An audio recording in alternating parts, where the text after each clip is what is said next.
अस्सलामु अलैकुम रहमतुल्लाह। कैसे हैं आप? उम्मीद है आप सब खैरियत से होंगे। शुरू करते हैं अल्लाह ताला के नाम से। पिछले लेसन में आपने इख्वा के बारे में पढ़ा था। आज आपका सबक इजहार के बारे में है। थोड़ा सा इख्वा को पहले रिवाइज कर लेते हैं।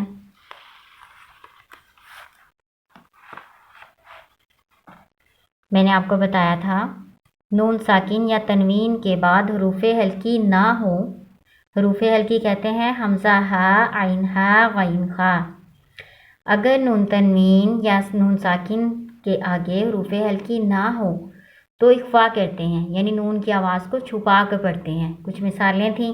अयंदा, ऐसे नून को जाहिर नहीं करना बल्कि छुपा के पढ़ना है। अयंदा मिनकुम शैअन क़दीर। अब देख लें इजहार। इजहार क्या होता है?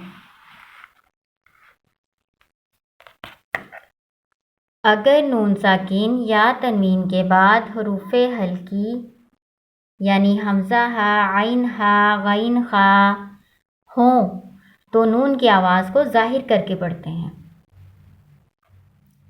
पहले आपने इख्वा के बारे में पढ़ा था कि नून साकिन और तनवीन के बाद हरूफ हल्की ना हो तो इख्फा करते हैं और अगर हो तो इजहार करते हैं, यानी नून की आवाज़ को जाहिर करके पढ़ते हैं। इसकी कुछ मिसालें मैंने लिखी हैं, ये देखें। नून साकिन के आगे हा हरूफ हल्की है तो नून की आवाज़ को जाहिर करेंगे। मिन्हु, यानी इसको मिन ऐसे करके नहीं पढ़ेंगे बल्कि नून को जाहिर करेंगे। मिन्हु। ये देखें नून साकिन के आगे हाइसु हा हरूफ हल्की है तो यहाँ भी नून को जाहिर करेंगे। मिन हाइसु। इजहार करने का तरीका ये है कि नून साकिन के बाद जो लफ्ज़ है उसको जल्दी पढ़ते हैं और गुन्ना नहीं करते।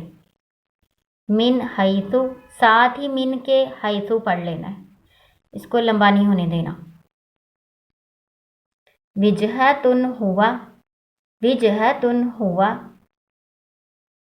अब कुरान पाक में से कुछ मिसालें देख लें।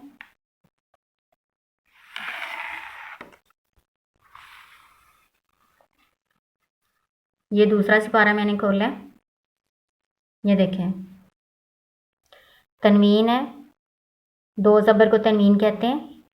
इसके आगे देखें मिन हुम, मिन हुम।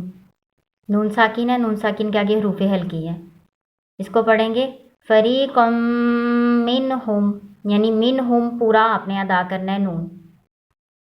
एक मिसाल होगी। दूसरी मिसाल देखें विजहतुन हुआ, ये भी तनवीन है। ये देखें दो पेश तनवीन होती है, इसके आगे हा हरूफ हल्की है तो इसको हम ऐसे पढ़ेंगे वलिकुल्लिन विजहतुन हुआ, विजहतुन हुआ। उम्मीद है आपको समझ आ रही होगी। आगे देखें, ये देखें मिन हाइसु, मिन नून साकिन है, इसके आगे हरूफ हल्की है इसलिए हम इसको अदा करेंगे मिन हाइसु। मिन के फ़ौरन बाद हाइसु आपने पढ़ लेना है।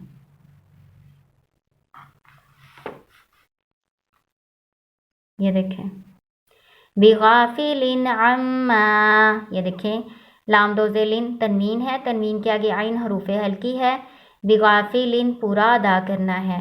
बिगाफिलिन अम्मा, साथ ही अगला लफ्ज़ भी पढ़ लेना है।